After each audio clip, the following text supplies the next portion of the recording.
Bigyan natin ng opinion reaction itong latest post ni Attorney Rowena Guanzon.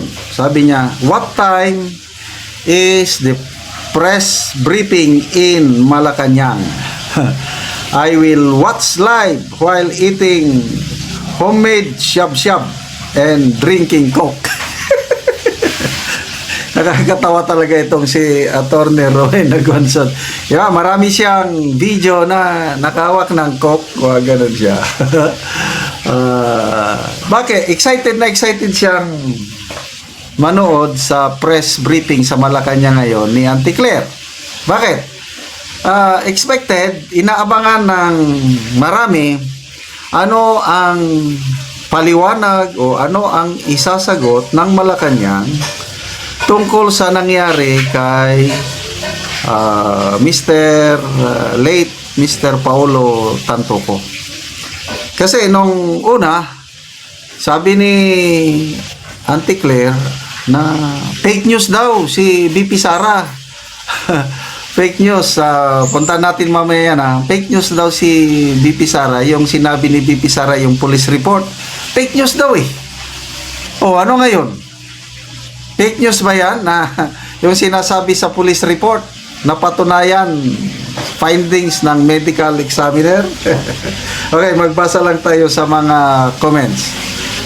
Ako, excited din ako but I'm not sure kung makapanood ako kasi gumagawa ako ng vlog. Okay. Papa Doms, ako din manonood.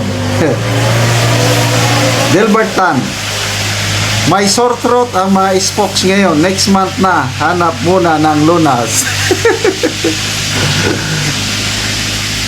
Ibrahim L. Eco, at least we have a Miriam-like congresswoman. Nakakahay sa tawa. Ito ba si Attorney Guanzon ng Miriam-like? Yes. Lucas Albitos, we are waiting din po, Attorney. May cook na po dito sa tabi ko.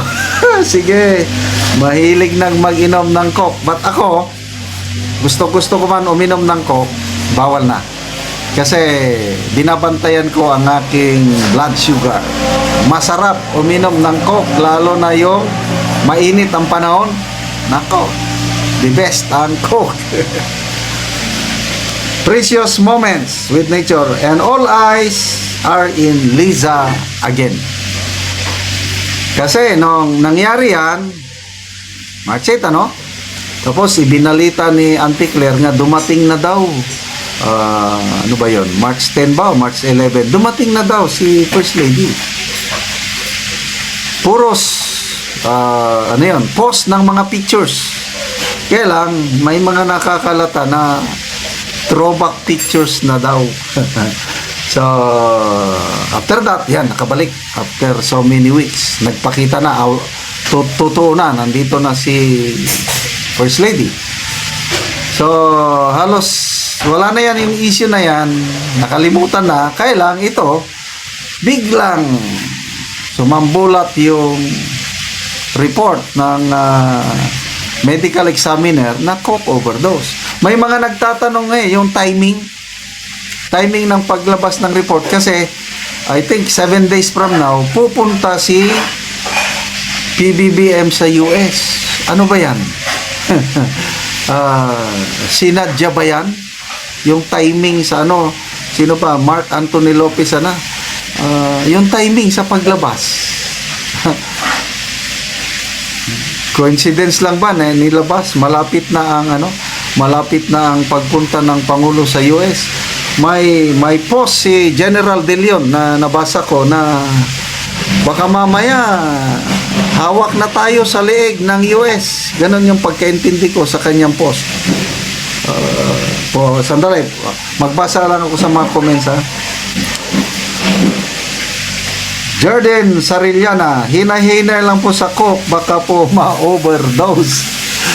Ay nako, Coke man nga tunay, yung Coke talaga na soft drinks, masama rin po. Pwede, paminsan-minsan.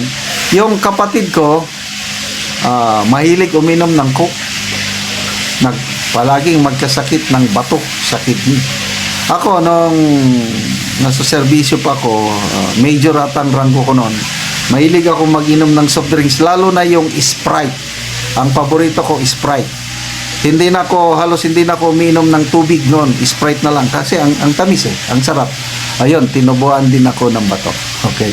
So, yung Coke na tunay at yung Coke na naiba, masama sa ating pangangatawan. Gina Solero, baka suspended until further notice. Okay, maalala ko si Kipi Chu, Crisette Laurita Chu. Naawa siya sa bagong PCO Secretary Dave Gomez. Kauupo pa lang nasabak na siya sa communications crisis, sabi ni Crisette. So anong gagawin ng Malacanang ngayon? Harapin ang isyo o medyo magpabungol-bungol? Bungol-bungol sa Bisaya, yung wala lang, kibit balikat. Pabayaan lang. Nako, baka akala nila titigil ang mga tao. Hindi ako titigil kasi hindi yon personal tragedy. Kakawa na yung pamilya tanto ko. Kailang napasama kasi siya sa government event. Binayaran ng taong bayan yung gastos pagpunta doon. Dami nila mag-promote ng Manila Film. Ang ganda sanang adikain. Kaya lang, nahaluan ng ganyan.